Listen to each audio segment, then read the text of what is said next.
Hello，歡迎光臨足球通，足球通全球二波會友。最近幾日冇波啦，就唞咗下。咁啊，今晚咧就睇國家隊賽事。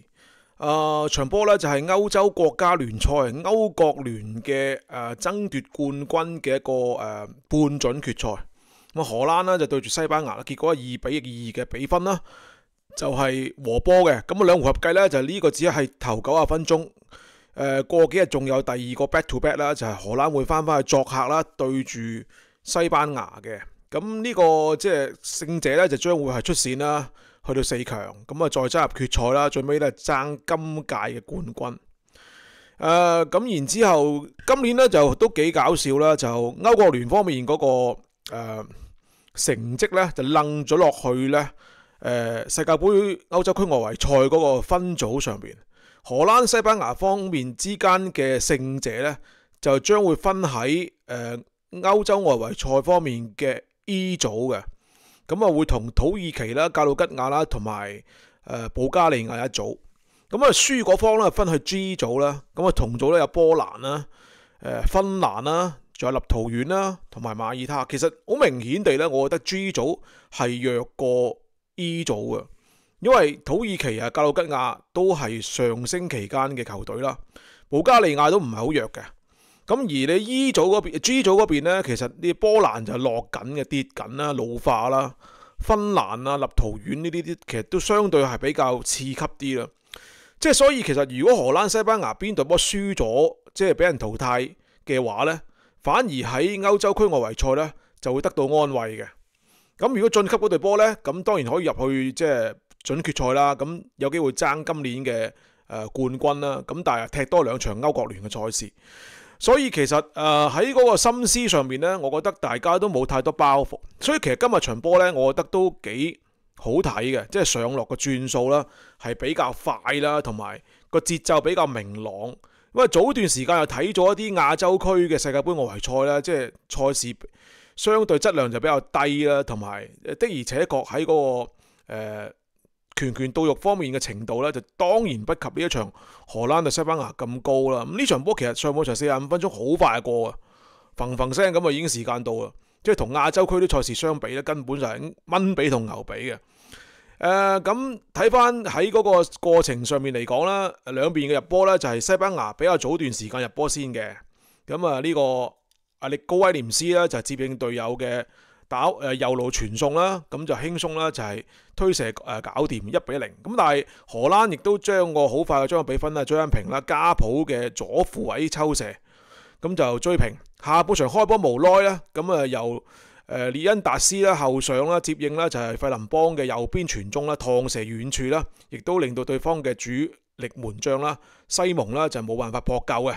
咁啊後來去到咧就係80分鐘過後咧出現咗紅牌啦。咁荷蘭嘅左閘球員啦，夏圖咧就攞到一張紅牌，就被逐離場啦。結果咧，西班牙大舉壓上啦，去到補時階段咧，阿仙奴嘅中場球員美連奴咧係為西班牙咧將個比分咧係追翻平2-2嘅。咁啊，如果2-2嘅比分嚟計咧，都算合理啦。我自己覺得荷蘭睇得好啲啦。好大一段時間當中咧，荷蘭都用高位壓迫啦，就係面對住西班牙。就西班牙今日其實個推進咧受到阻滯係十分之清晰明顯嘅。你大家見到咧就係出場名單方面咧，因為荷蘭都有一啲嘅受傷嘅球員啦係入選唔到嘅，就比如左右二閘啦，杜費斯同埋亞基啦都係冇上嘅。咁啊然之後咧就係中堅呢個位置咧係用咗啦白禮頓嘅中堅咧就係雲夏基啦，就搭住老大哥雲迪克。咁啊左右二邊咧就用咗啦，就係啱先講過啦，紅牌後來紅牌離場嘅夏圖啦，同埋咧就係右閘嘅基爾杜達。呢兩個人咧其實進攻嘅參與能力咧，肯定冇亞基啦同埋杜費斯咁好嘅。咁所以咧其實今日呢兩個閘位球員咧更加多都係參與中場壓迫，佢哋會升到去中場嘅位置啦，係去對對方嘅中場線啦係進行壓迫啦，同埋高位嗰種嘅拼搶。所以呢個兩個人咧更加多係出現喺防守上面嘅貢獻啦，係更加大。雖然咧夏圖喺開波時間嗰個失波咧同佢有關係，因為佢自己左邊咧係俾人逼甩個波啦，然之後從而咧係對方嘅帕迪干沙里斯傳埋中間啦，造就咗威廉斯嘅入波。嗰個波係佢要孭好重嘅飛，但係之後一大段時間當中，荷蘭嘅高位壓迫同埋失波之後，即係甩波之後嘅深度退守咧，佢嘅位置感同埋所貢獻嘅工作咧係做得唔錯嘅。咁但係去到最尾80幾分鐘嘅紅牌，亦都有少少魯莽啦。咁跟住就造就咗最尾個失波咧，其實同佢即係紅牌離場咧都係有關係嘅。咁而此外咧，就係利物浦嘅中場球員咧，就係加雲貝治，今日亦都冇上，因為佢之前咧受傷啦，係離開咗營地嘅。咁法蘭基迪莊就已經係重返國家隊，參與咗即係正選嘅陣容啦。其實佢今日其實我覺得佢嘅轉數相對偏慢啲，不過咧西班牙對呢個位置個針對性咧做得唔係好足夠。咁啊，李恩達斯今日亦都有唔錯表現啦，有入波嘅。咁啊，另外攻中方面呢，係祖斯甸古華特，咁啊今日咧就係入咗國家隊之後咧就係上場啦。其實佢今日嘅進攻上面嘅參與度亦都係非常高嘅，甚至乎咧，我覺得佢嘅出現呢，一定程度上似乎咧就係解放咗迪比，因為好長一段時間以嚟咧，迪比係荷蘭喺中前場不可或缺嘅一個組織核心。如果迪比唔上嘅話咧，荷蘭係冇人組織嘅。但係今日古華特嘅表現咧，加埋佢同阿列恩達斯嘅搭檔咧，我覺得喺中場方面咧係能夠令到荷蘭嘅即係組織更加生動。呢個組織更加多咧就係左右調度啦，同埋參與邊路嘅即係叫做協助進攻啦。佢今日更加多時間側佢左手邊嘅，所以咧其實今日左手邊荷蘭打得都幾生猛，右邊咧就唔使側噶啦，因為咧就俾晒啦費林邦啦去處置嘅。費林邦今日嘅個人表現亦都十分之上乘嘅，因為佢嘅變速轉向啊、加速啊、一個對兩個甚至乎一個對三個嘅擺脫咧，都做得係非常之有信心。咁以前嚟講咧，其實三中堅嘅話咧，費林邦踢右翼嗰個位置咧係更加擅長啲。今日咧就係四後衛，佢就直接咧就做咗啦右邊嘅即係攻擊嘅嗰個邊路球員啦。今日嘅表現都係非常之好啊！可以講古居利拿對住佢咧係冇太多辦法，一定要有一個人協防先得。咁今日即便係咁啦，費林邦都貢獻咗2次嘅助攻。咁我覺得佢個表現咧係今日比較即係出彩嘅一個荷蘭球員啦。咁呢個就荷蘭嘅陣容啦。西班牙嗰邊咧，反而人腳嘅完整程度咧係會比荷蘭更加完整嘅。佢有7個球員咧係同歐洲國家杯決賽對英格蘭嗰場波咧係一樣嘅。所以其實佢即係可以講上嘅人咧，個成績係更加重啲。不過受制於荷蘭嘅高位壓迫，今日西班牙咧冇太多嘅辦法。佢哋嘅中堅上咗古巴斯啦，就係巴塞嘅守將。咁但係咧就開波無耐時間咧就受傷離場啦。咁啊入咗啦，換入咗咧就係班尼茅夫嘅長人中堅啦，就係甸恩侯臣啦，侯新啦。咁啊佢咧就更加多嘅時間啦，係火拍啦，就係尼洛文啦，就係參與啦，就係西班牙嘅中路嘅防守嘅。但係今日其實最緊要唔係喺中路防守問題，而係個中前場嘅組織由守轉攻啊嗰下咧，其實俾荷蘭限制得好重要、好緊要。蘇比文迪同埋咧就係法比安雷斯呢2個人咧，佢由守轉攻要出波嘅時候咧，你會發覺周邊全部都係荷蘭球員。咁啱先講過，其實就係李恩達斯啊，仲有就係古華特啊，包括2個參與向前壓迫嘅邊閘球員。呢個基爾杜達同埋咧就係夏圖啦，都俾咗西班牙嘅中場好多壓力，佢哋冇太多嘅辦法咧，可以咧就將個波好順利咁啦，係由防守線咧運上去前線啦，係進行打擊。而呢一個受制咧，亦都直接令到咧2個邊路嘅西班牙球員咧係冇太多嘅辦法，一個就係右邊嘅耶馬爾，一個就左邊嘅力高威廉斯。力高威廉斯入咗波之後咧，更加多都係單打獨鬥。更加多都係單，咁變咗就係佢雖然個人能力好強啦，但係1對1嘅話咧，荷蘭嘅防守球員咧亦都有好強壯嘅身體，基爾杜達亦都有好好嘅個人對抗能力。所以其實如果冇人能夠參與左側嘅嗰個協助進攻同埋2對1嘅話咧，西班牙嘅邊路咧係打唔起局面。咁而今日咧，我覺得佢哋用呢個中鋒啊莫拉達，其實亦都似乎係錯誤嘅，因為莫拉達咧其實喺站樁呢個位置咧係冇乜嘢太好嘅機會，反而呢，即係如果荷蘭高位壓迫呢，西班牙應該用更加多直接啲嘅反擊進攻啦，係去對付呢個荷蘭。佢後來上翻呢，就係呢個艾約斯皮里斯呢，似乎情況會好啲嚇。上翻艾耶沙堡啊、奧耶沙堡呢啲，佢哋感覺上用翻一個速度靈動啲嘅中鋒同埋前鋒啦，善於同兩個邊路嘅隊友做更加多嘅配合同埋走位現位呢，係會比一個莫拉達咧更加有好處。咁莫拉達喺中間受到雲迪克嘅掣肘啦，你就算兩邊傳中呢，莫拉達都揾唔到太多嘅即係好處嘅。嗱，睇翻數據方面呢，西班牙好多都係佔優嘅，射門次數啊、中籠次數啊等等全部佔優。但係正如啱先話齋，從15分鐘一路掕到去下半場紅牌之前嗰個80分鐘嘅時間呢，荷蘭都係更加有睇頭嘅一隊波。喺呢場波當中呢，荷蘭嘅中前場呢係全面可以講係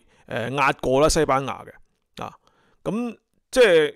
如果睇開荷蘭嘅人腳呢，就唔算好齊整，但係明顯地受到即係中路嘅密集高位壓迫嘅幫助啦，荷蘭嘅兩個邊呢係會比西班牙嘅兩個邊咧做得更加好，即係你見到啱先講個費林邦嘅個人突破啦，仲有左路今日呢一個加普啊，可能加普喺利物浦踢得少咗啦，令到佢喺即係國家隊有更加多嘅體能儲備，所以其實今日加普都好生嘅，即係如果加普咁嘅表現呢，我覺得佢應該喺利物浦呢係上翻正選嚇。喺過去嗰段時間當中，好多時候都用翻雷斯戴亞斯啫嘛，但係加普今日喺荷蘭國家隊嘅出嚟嘅效果呢，其實係有翻佢之前喺利物浦比較即係叫做係比較 high level 嘅時候嗰種嘅表現嘅啊，不論係拐埋大位傳中，又或者拐埋大位自己嘅施射呢，其實我覺得都係有唔錯嘅效果嘅。咁兩個邊呢，其實明顯地咧荷蘭呢係佔優嘅。咁呢個裏邊呢，就同佢哋高位壓迫呢係即係分唔開嘅啊。基本上就係一個咁嘅情況啦，即係兩隊波都係好有水準嘅球隊嚟嘅，只不過荷蘭有主場之利啦，喺個氣勢方面咧係更加好啦。兩隊波其實曾經喺世界盃決賽周都碰過啦，即係如果正賽咁計，10年決賽、14年就係分組賽都對過啦，但係之後呢，就極少喺大賽當中呢就係相遇啦。呢場波都叫做大賽啦，畢竟都叫歐國聯，大家可能都放得好開。咁成場波落嚟個感覺呢，就係同喺歐洲盃決賽周嗰陣時嘅情況呢，係好唔一樣。即係呢啲強隊呢，佢去到呢一種歐國聯嘅常規賽事呢，佢哋個心態會放得好輕鬆，所以場波會好好睇嘅。即係一般嚟講，佢都踢得出自己一定嘅水準出嚟啊。咁所以相比較起身呢，去到一啲叫做係歐洲國家盃啊，或者係世界盃決賽周呢，佢哋永遠都會孭住啲防守包袱。好多時候咧都踢唔出應該有嘅嗰種進攻水準嘅，所以你話人腳嘅話，大家都有啲可能人腳上面嘅阻滯啦，特別荷蘭呢邊啦，其實斯蒙斯都係下半場先上場嘅啫，咁但係你唔覺得荷蘭嘅進攻會有好多嘅問題？其實佢哋都好流暢，同埋壓迫數做得好到位啦，同埋啱講過甩咗波之後褪翻後嘅深度防守個速度都好快嘅。咁西班牙我覺得佢哋反而就係可能用人上邊一個就係啱講個中鋒嘅位置啦，就係莫拉達，似乎呢場波唔係好啱踢。第二個呢，就係佢傷丹尼奧莫係後上嘅。其實呢場波喺中場相對劣勢同埋受到壓迫嘅情況之下呢，可能早啲上奧莫呢嗰個有用程度會更加好啲。西班牙其實已經冇咗一段時間啦，洛迪克南迪斯啦，其實已經習慣咗。蘇比文迪頂到呢個位置咧，都已經係即係較長嘅時間啦。咁而總體嚟講，由於奧莫係有更加好嘅遠射能力，同埋喺由守轉攻嘅指揮上面咧，奧莫嘅表現啦，同埋佢嗰個發揮咧更加好。咁所以咧，其實呢場波如果早啲上下奧莫嘅話咧，可能對於比賽咧會更加有幫助。咁啊就係咁啦，呢場波呢，我就簡單講下嘅啫啊，只不過係即係睇完波之後一個情況嘅回顧啦，同埋敘述。咁可能好多人都冇睇呢場夜波啦，咁我就同大家分享翻啦。咁啊，聽日呢就有歐洲國家呢個世界盃外圍賽歐洲區預選賽呢，就係英格蘭呢就會出戰啦。對手就唔強嘅，不過呢，就係杜曹呢首次帶領英軍咧就出戰啦。咁我哋都會睇下呢場波，睇完之後咧同各位再分享翻一啲觀後感嘅。咁啊，歡迎各位繼續留意呢個 channel 啦，同埋多謝各位會員朋友嘅支持啦，同埋贊助。咁啊，如果未 subscribe 嘅朋友咧，就記得即係訂閱啦，同埋撳埋個鐘仔啦。最近呢段時間咧喺推送上面咧，睇嚟個 system 咧係少咗，咁所以咧如果冇訂閱嘅朋友咧，可能就會 miss 咗我哋一啲嘅更新啦。咁都係好善意咁同各位講翻啦。歡迎各位繼續咧就係訂閱。好啦，咁啊聽日再見過。